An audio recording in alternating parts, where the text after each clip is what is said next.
संयुक्त किसान मोर्चा की ओर से हम पूरे उत्तर प्रदेश में एक कैंपेन चला रहा है।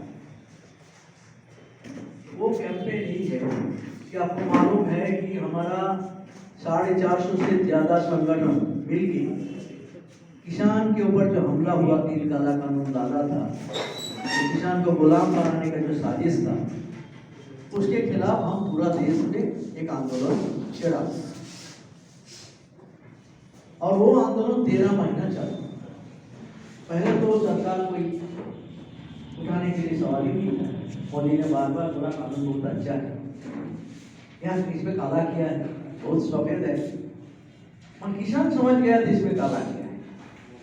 इसलिए जिस दिन काला मिडनाइट में जारी हुआ था, उसके अगले दिन में 15-20 हजार जगह में किसान ने उसको प्रति चलाया।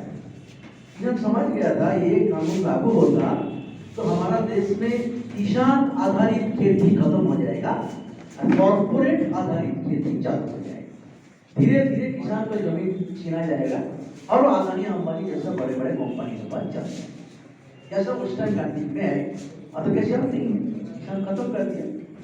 और दूसरे देश के साथ यहाँ फर्क है, यहाँ 100 करोड़ किसान है, ये कहाँ जाएगा? ये कोई विकल्प देगा नहीं है। हमारा व्यवस्था हमारा देश का मुताबिक होना चाहिए।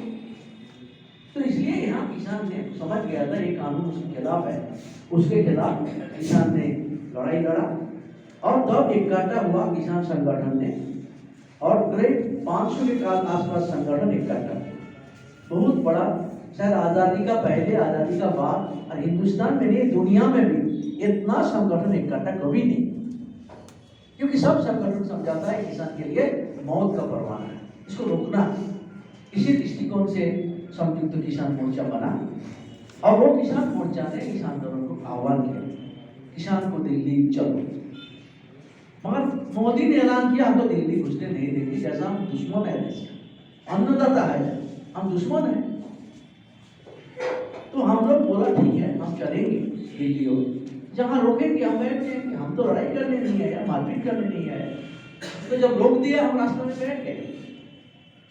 लाखों किसान 5 जगह 6 जगह में दिल्ली का प्रवेश द्वार में हम बैठ गए और 26 नवंबर को 2020 से ये आंदोलन शुरू हुआ। हम उम्मीद था इतना लोग लड़ रहे हैं पूरा देश का, शायद सरकार संगाल लेंगे या कुछ करेगी, और सरकार उसका मतलब था इसको खत्म करो, इसको बदनाम करो, इसको बर्बाद करो, ये था उसका लक्ष्य। शुरू से मोदी जी ने खुद पार्लियामेंट के अंदर बोला ये सब आंदोलन जीवी है, इसका कोई मतलब नहीं, मालूम है आपको। फिर उसको हमको पाकिस्तानी बोला, खालिस्तानी बोला, माओवादी, क्या ना क्या बोला, हमको बदनाम करने की कोशिश कर दे।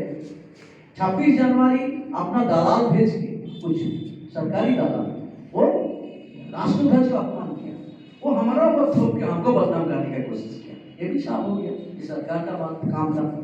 ये सब के बावजूद जब देखा सरकार हमको दमन नहीं कर पाया, तब ने अचानक 19 नवंबर मोदी जी वो अकेला गया, उसका वो काला देख लिया, 13 महीने काला देख नहीं पा रहा है। 19 नवंबर ने बोला हम इसको ही कर वापस लेना।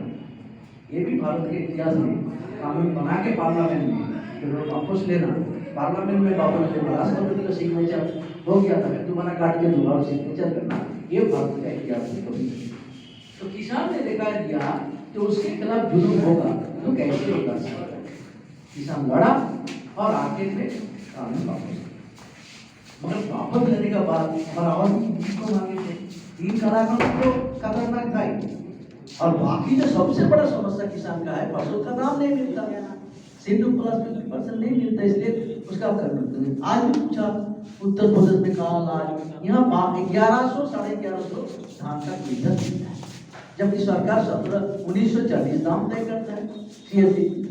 उस पैसा में कभी भारत में मिलता है, कुछ मंडी में मिलता है पंजाब हरियाणा में, बाकी हिंदुस्तान में कभी नहीं, 1100-1200 रुपये में मौजूद है।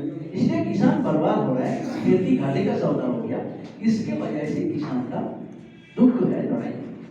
अगर हम पे लड़ाई को ठीक है, काला कानून तो वापस लिया है, एक कॉन्फिडेंस पैदा है, पूरा देश के मालूम था विरोधी के खिलाफ लड़ाई कोई लड़ नहीं सकता, जीत नहीं सकता। और किसान ने देखा दिया ईमानदारी से इकट्ठा होकर लड़ो, जितना भी दुश्मन मजबूत हो उसको हटा सकता। एक नया जनवादी आंदोलन में एक नया रश्मि लेके आया किसान आंदोलन। मगर बाकी जो मांग है हमारा मिनिमम सपोर्ट प्राइस और उसका दाम का कानून नहीं किया। और भी कुछ मांग था, इलेक्ट्रिसिटी बिल, वो बहुत खतरनाक है किसान के लिए, उसके लिए कुछ नहीं किया। और उसके बाद आंदोलन चलने से 715 हमारा साथी शहीद हुआ। हम शहीद होता है ये नरेंद्र मोदी इसको खून किया।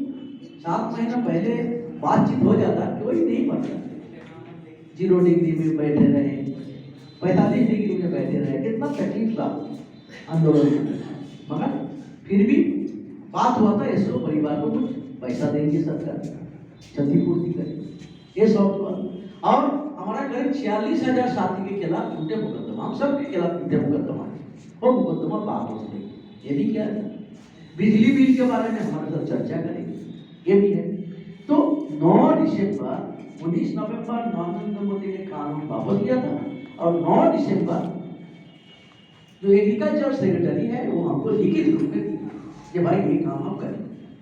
मगर हम बोला ठीक है, सरकार लिख के जब दिया है इसके आधार पर हम ये आंदोलन स्थगित रखना, बंद तो नहीं है, स्थगित रखना, और देखेंगे सरकार ईमानदारी से इसको लागू करे तो हम अपना बात सोचेंगे क्या करना है।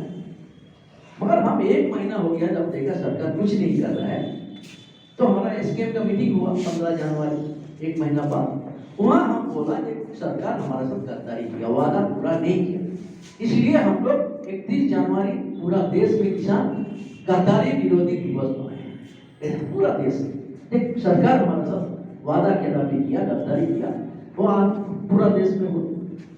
उसके बाद हम तय किया अगले महीना में चुनाव हो रहे हैं, चुनाव के बाद हमारा अखिल भारतीय जितना संगठन है 500, उसका नेशनल कन्वेंशन होगा, करके अगले कार्यक्रम क्या होगा हम तय करेंगे। जनवादी तरीके हम अकेला नहीं कर सकता, हम 7 मेंबर इसको कोऑर्डिनेटर है और संगठन तो बहुत सारे, बैठ के हम तय करेंगे अगले आंदोलन कैसे होगा। वो होगा पहले चुनाव खत्म हो जाए, चुनाव आ गया, इसलिए चुनाव के समय हमारा ये स्लोगन था कि भाई हम किसान हमारे साथ समझ गया, किसान ये देश सरकार मोदी सरकार हमसे वादा करके पूरा नहीं किया, गद्दारी किया, इसलिए इसको सबक सिखाना जरूरी है। तो एसकेएम ने एक कॉल दिया था कि हम पूरा उत्तर प्रदेश को गांव-गांव में जाके किसान को बोलेंगे भाई तुम्हारे साथ गद्दारी हुआ, इसको साझा करो। चुनाव एक मौका होता है, हम कोई पॉलिटिकल पार्टी नहीं है, किसान ऑर्गेनाइजेशन है, राजनीति करने के लिए हम नहीं है। हमारा पर हमला हो रहा है, हमला करने के खिलाफ हम लड़ेंगे, जो भी है। आज कुछ समय में गलबात नहीं जाएगी, मगर जो रहेगा वो हमारा मांग नहीं मानेगा तो किसान लड़ेगा, और किसान दिखा दिया जो उसके साथ गद्दारी करेगा उसको उखाड़ के फेंक सकता है। लड़ाई हुआ, जीता, तो इसलिए अगले हमारा कार्यक्रम तय करेंगे, और तय करने पहले हम सोचा कि उत्तर प्रदेश को गांव-गांव में जाके हम किसान को बोलेंगे जो गद्दारी किया है, जो हमारे एक भी बात माना नहीं है, उसको साझा करें। ये कैंपेन ये कैंपेन जो हम चला रहे हैं, हम तय किया हमारा 400-500 संगठन में उत्तर प्रदेश का 57 संगठन है, उत्तर प्रदेश का वो लोग इकट्ठा हुए, कुछ आज हुआ 5-6, पूरा उत्तर प्रदेश का 57 संगठन है, वो मिलके ये बात गांव-गांव में ले जाएगा किसान के पास। हमने आवेदन किया है, जो बताएगा ये आवेदन लेके गांव-गांव में हमारा संगठन किसान से मिलेगा, बताएंगे। और हम नेशनल लीडर ने, क्योंकि बड़ा मोबाइल से नहीं कर सकता, हमें मुजफ्फरनगर के तरफ 10 लाख का रैली नहीं कर सकता, चुनावी अवरोध है। तो हम तय किया हम नेशनल लीडर पूरा उत्तर प्रदेश के शहर में जाके प्रेस कॉन्फ्रेंस है। तो हमारे उत्तर प्रदेश के बड़े-बड़े शहर में पिछले 10 दिन से दिया, सारे बड़े शहर में, और आज यहाँ आया है, सुबह हम किया है वहाँ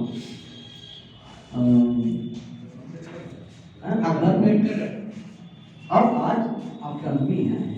तो हमारा ये वाणी है उत्तर प्रदेश के किसान को हम अपील करने आया है, ये जो गद्दारी किया उसको साझा करो। चुनाव है, साझा देने का बड़ा मौका है, इसको इस्तेमाल करो, ऐसा साझा दो, भविष्य में भी उनकी सरकार आएगा और डरेगा कि किसान के साथ गद्दारी करने से किसान बदला ले सकता। आज किसान सचेत हो गया, आज किसान गालियां नहीं है, सब किसान इकट्ठा होकर बोल रहा है हम हिंदू नहीं है, मुसलमान नहीं है, जाट नहीं है, हम किसान है।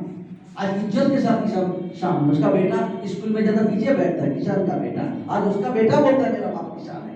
ये किसान के अंदर जो अहंकार बोल ये आंदोलन तय किया है, इसलिए इस आंदोलन को आगे बढ़ना है और हमारा मांग जो लेके आया है, इस मांग के आधार पर हम आप अपील करके अपना मीडिया के भाइयों से कि हमारा बात किसान तक पहुँचाएंगे, आप मदद करेंगे। इसी शब्द के साथ मैं अमृत जोगेंद्र जी को बोल रहा हूँ आगे बढ़ाने के लिए। धन्यवाद।